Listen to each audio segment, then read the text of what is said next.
tell you, there's nothing better than enjoying a homemade lemonade. And not only that, but it's sweetened without the guilt. In this video, we are going to be making xylitol simple syrup.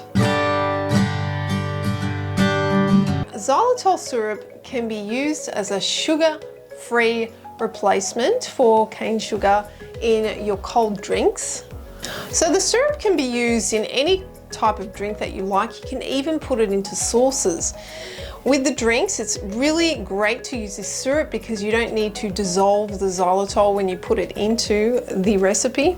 So the xylitol syrup is easy to prepare except for one thing, and that is that you don't want to put any granulated xylitol in the syrup making process because it could lead to crystallization. When you're working with xylitol, just be aware that any amount of xylitol granule put back into the recipe can cause it to crystallize.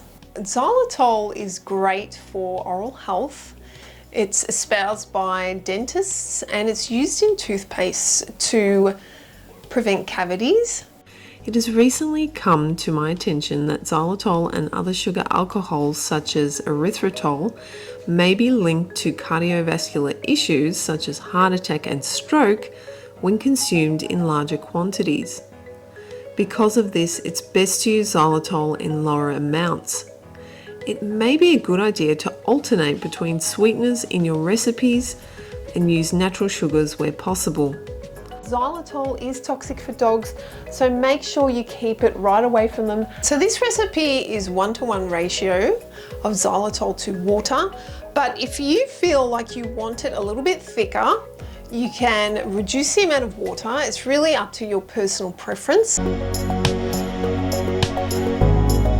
To make the xylitol syrup, these are the ingredients, equipment, and utensils that you will need.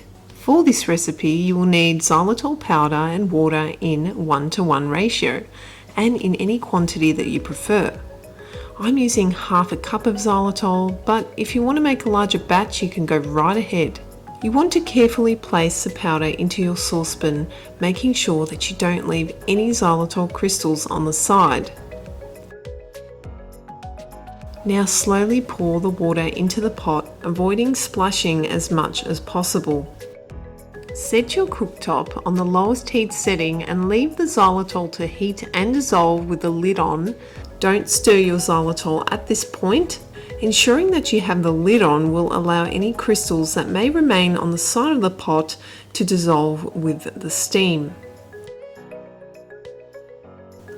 When you notice your xylitol has fully dissolved, turn off your burner. You don't want your xylitol to boil over, so make sure to stay close by. Let it sit for a few minutes and then gently mix with a spatula or spoon. You can see most of the syrup remains at the bottom of the pot. You want to make sure you do this step whilst the xylitol is still warm, otherwise you're risking it to crystallize as it cools. I made this mistake for one of the recipes, and some of the syrup did end up crystallizing. I must have had an undissolved granule on the side of the pot. When the mixture is fully combined, you can pour it into your sealed bottle or jar and store it in the fridge for up to 2 weeks.